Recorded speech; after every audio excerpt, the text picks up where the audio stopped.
Alright, so tomorrow's UFC 251, and it's going to be legendary fucking...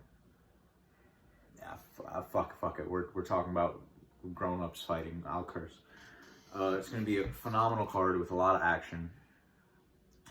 Starts at 10 p.m. Eastern Standard Time. Let's get into these predictions. Van Zandt versus Ribas. Paige is the A side from a promotional standpoint, but don't for a second be thinking that she's being fed a can in this one, because Ribas is a badass chick. She's nitty and gritty in her stand-up. Not to say she's not technical. She does an okay job keeping her head like off the center line, or head out of danger. And she's a very good grappler. She was able to hold her own and win a decision against Mackenzie Dern, and that fight went to the ground for a bit. And I think we all know how credentialed and talented and skilled Mackenzie is on the ground. I'm not breaking any news here. Amanda is the minus 950 underdog, or favorite, and for a good reason, I should say. That's probably a pretty safe bet. Andrade versus Rose. The odds makers have this one even, and that baffles me, because in the first matchup, Rose was doing a great job of imposing her game plan and just keeping Andrade on the outside and using her range and height to her advantage and keeping her to whatever. And I trust that Rose and Trevor Whitman and her crew have gone over that back to the fence Kimura defense sequence, and she's going to be safer in those spots. I just have faith that that's the case.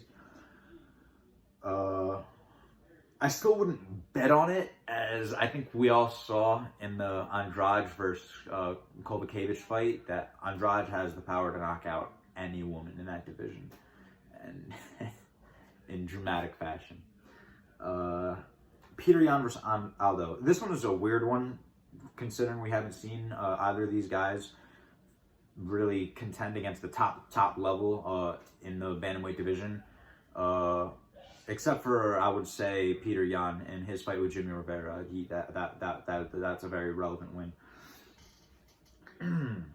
I personally would like to see them give Aljo or something, considering he beat Corey Sandhagen so recently, to see if they could negotiate him in there, but they probably already had it figured out, and Aljo probably has something in the works. But yeah, based on records and just the eye test, I'm gonna be giving it to Aldo. But this is definitely gonna be a Muay Thai match, just because I can't picture either of them guys going for the takedown, and in their recent fights, they're not the type of fighters to do that. So there might be something to say with Jose Aldo's jaw just not being able to hold up, but it held up pretty well in the loss to Moraes that gave him this title shot.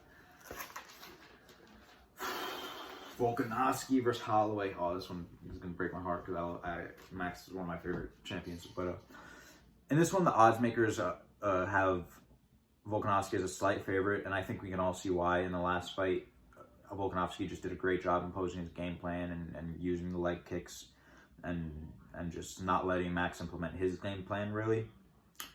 Because Max's game plan is just rangy boxing, which requires him to kind of present a lead foot to plant on it, to throw the long winded combinations and strikes he does. So it's going to be very interesting to see how Max Holloway game plans for the leg kicks in this one.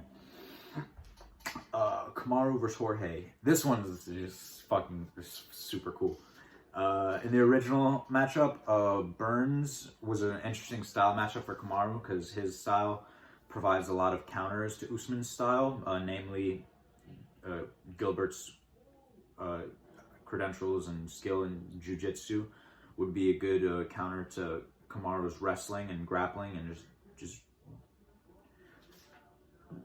position controlling grappling style. But that's not a thing anymore, because he's fighting Jorge, and that's gonna be fucking sick. In this matchup, Kamaru's paths to victory become a lot clearer, because he probably has the weight and the mass to impose the wrestling and hold Jorge down. But I don't think he'll want to do that, because I do think part of Kamaru wants to entertain the crowd, as we saw in the Covington fight. Those guys were two wrestlers who were just in there fucking just swinging for the fences on each other the entire time. It was very entertaining to watch.